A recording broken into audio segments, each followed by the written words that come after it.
There's a few things you should know about Jim Rutel. Jim loves horses. He's not cooperating at all. And used to train them, many that were often abandoned. Yeah, they're all different. They're all different classes and everything. In hopes of giving them a second chance at life and on the racetrack. It's 7 days a week, long days, everything. And you got to love it to do it. Unfortunately, that's how it works when you're into horses.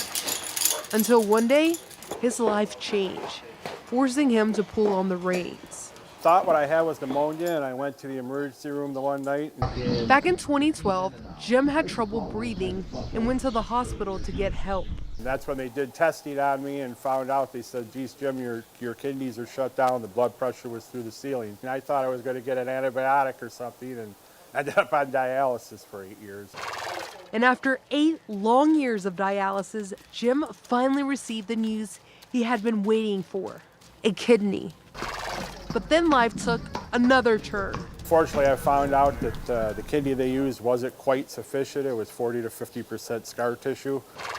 Now Jim is looking for his second chance at life, just like these horses. His doctors don't know when the time will come, but Jim needs a kidney and needs it soon. Still alive, but it's a terrible thing to have to go through. So many friends of mine from there, like they would be there on Friday, you'd come in Monday, and they'd tell you they passed.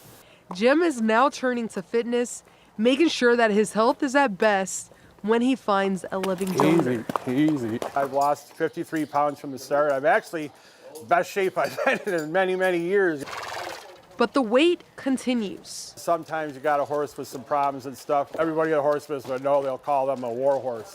And they win a lot of races, still with problems, they go, you help them out. And it's kind of the life I had to start living now. I've kind of turned into the war horse, I got to look at it that way. Got some problems, but I need a little help, to keep going. So hopefully I can get to that. Jim is taking things day by day, waiting for the day that he can get back in the saddle and on the racetrack. Alex, thank you. And Jim needs a live kidney donation, and he does need it soon. So to learn more about his story, or if you or someone you know would consider donating, we have a link with this story right on our website.